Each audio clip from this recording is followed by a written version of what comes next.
کلیچ ارسلان نے تیز رفتار قاصد قسطنطنیہ کے یونانی شہنشاہ کی طرف روانہ کیے اور اسے پیشکش کی کہ وہ 7 لاکھ صلیبی لشکر کے سامنے نیکیا شہر اس کے حوالے کرتا ہے۔ اس پیشکش پر ایلیکیسی نے بڑی خوشی کا اظہار کیا۔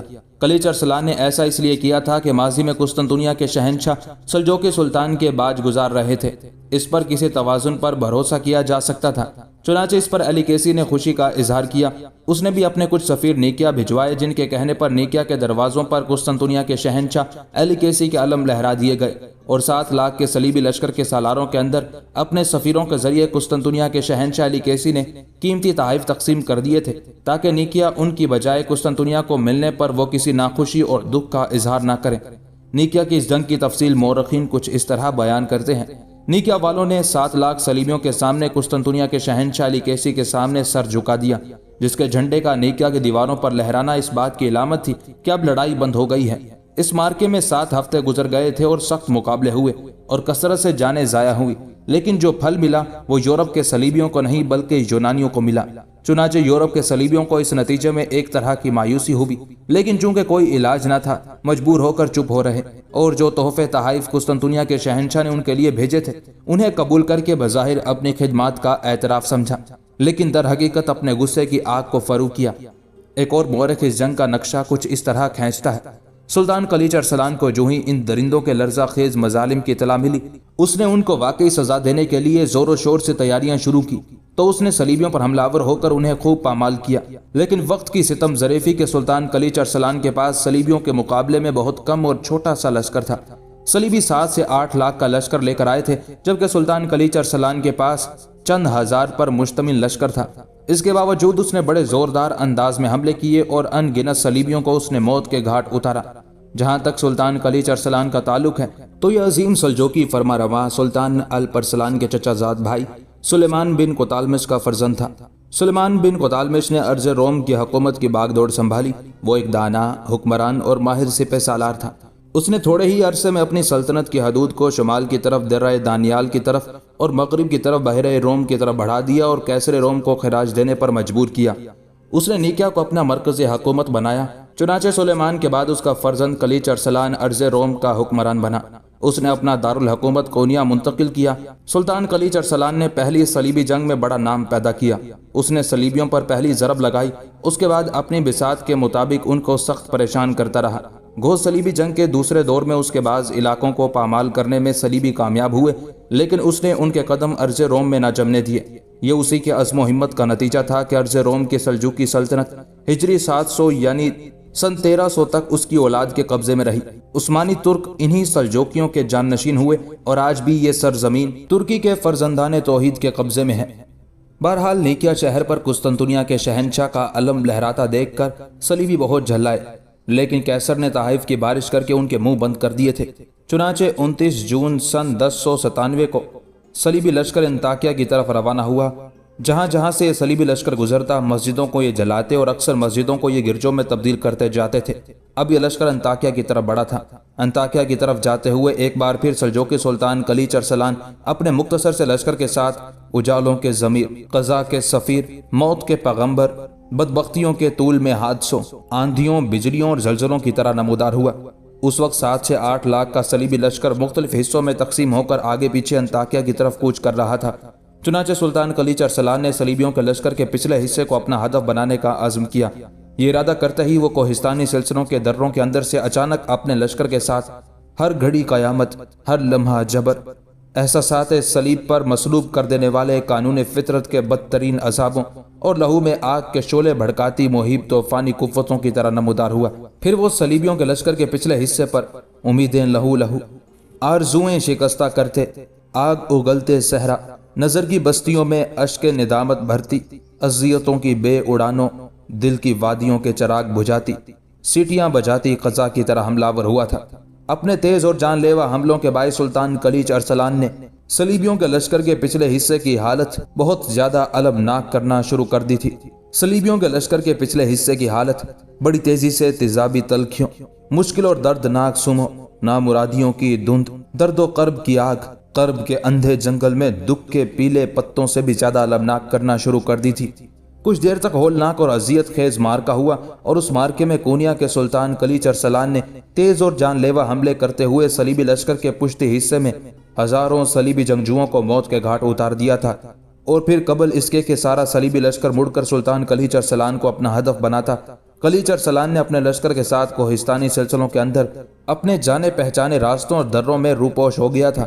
سلطان کلیچ ارسلان کے اس حملے اور اس جنگ کو یورپی مورخین کچھ اس طرح بیان کرتے ہیں: صلیبیوں نے نیکیا سے اپنے لشکریوں کی باقاعدہ صف بندی کر کے کوچ شروع کیا، لیکن ایک ساتھ نہیں بلکہ جدا جدا جماعتیں بنا کر ایسا کیا تاکہ گزشتہ کارناموں سے زیادہ وسیع پیمانے پر قتل و غارت گری کرتے چلیں۔ چنانچہ سلطان کلیچ ارسلان ایک بار پھر اپنے لشکر کو مجتمع کر کے عقب میں روانہ ہوا۔ صلیبیوں کے پچھلے حصے یعنی عقب میں بومانڈ کے زیر کمان لشکری تھے، اسی پر سلطان کلیچ ارسلان نے حملہ کیا اور ایسا غضب کا می تیروں کا برسایا کہ دشمن کی ایک بہت بڑی تعداد قبل اس کے کہ ان کے بھائی مدد کو آئیں قتل ہو کر موت کے گھاٹ لگی۔ آخر سارے صلیبی سالار جن میں گوڈفرے، ہیو اور ریمانڈ تھے اپنے اپنے حصوں کے لشکر کو لے کر پلٹے اور ایک سخت خون ریز ہنگامہ برپا ہوا۔ کشتوں کے پشتے لگ گئے، کبھی ترک جیتتے کبھی عیسائی جیتتے، مگر یہ صورتحال دیکھتے ہوئے سلطان کلیچ ارسلان کو کوہستانی سلسلوں کے اندر روپوش ہو گیا تھا۔ یہی مورخین اس جنگ کو جنگ دوریلیوم کا نام دیتے ہیں، اور ساتھ یہ بھی کہتے ہیں کہ اس کو جنگ دوریلیوم اس وجہ سے کہتے ہیں کہ وہ وادی جہاں یہ جنگ ہوئی اس وادی کا نام یہی تھا۔ اس میں بے انتہا کشت و خون ہوا، اور اپنے پہلے ہی حملے میں سلطان کلیچ ارسلان نے 4000 کے لگ بھگ فرانسیسیوں کو موت کے گھاٹ اتار دیا تھا۔ کونیا کے سلطان کلیچ ارسلان نے معاملے کو یہی نہیں ختم کیا تھا۔ جو صلیبی انطاکیہ کی طرف بڑھتے گئے وہ بار بار اپنی گھات سے نمودار ہوتا اور صلیبیوں کے لشکر کے مختلف حصوں پر ضرب لگا کر کوہستانی سلسلوں کے اندر روپوش ہو جاتا، اور مورخین لکھتے ہیں کہ سلطان کلیچ ارسلان کے ان حملوں کا اثر یہ ہوا کہ صلیبیوں پر سلطان کلیچ ارسلان کا خوف طاری ہو کر رہ گیا تھا۔ مورخین مزید لکھتے ہیں کہ سلطان کلیچ ارسلان نے وقفے سے صلیبیوں پر حملہ ہونے کی بجائے ایک اور کام کیا۔ صلیبی لشکر کے راستے میں آنے والے تمام علاقوں کی فصلیں اس نے جلا ڈالی اور وہاں کے باشندوں کو محفوظ مقامات پر پہنچا دیا۔ اس کے ساتھ ہی صلیبیوں پر طوفانی چھاپے مارنے شروع کر دیے اور جگہ جگہ ان کی لاشوں کے انبار لگا دیے۔ رسد کی قلت، پانی کی کمیابی اور دشوار گزار راستوں نے صلیبیوں پر اور بھی ستم ڈھایا۔ سلجوقی سلطنت میں کہیں بھی قدم جمانے کی بجائے انہوں نے اپنی عافیت اسی میں سمجھی کہ جس قدر جلد ممکن ہو وہ کونیا کے سلطان کلیچ ارسلان کے علاقوں سے نکل جائیں۔ چنانچہ اسی بھاگ دوڑ اور افراتفری میں صلیبی لشکر نے کوہستان طاروس کو عبور کیا اور شام کی سرزمین میں داخل ہوئے۔ ان کے نکلتے ہی سلطان کلیچ ارسلان نے نہ صرف یہ کہ اپنا کھویا ہوا شہر نیکیا واپس لے لیا بلکہ دوسرے شہروں کی حالت بھی پہلے جیسی خوشحال بنا کر رکھ لی تھی۔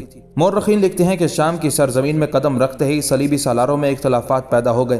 بیشتر کی رائے تو یہی تھی کہ اپنی منزل مقصود کی طرف پیش قدمی جاری رکھی جائے، یعنی یروشلم کی طرف پیش قدمی کو جاری رکھا جائے۔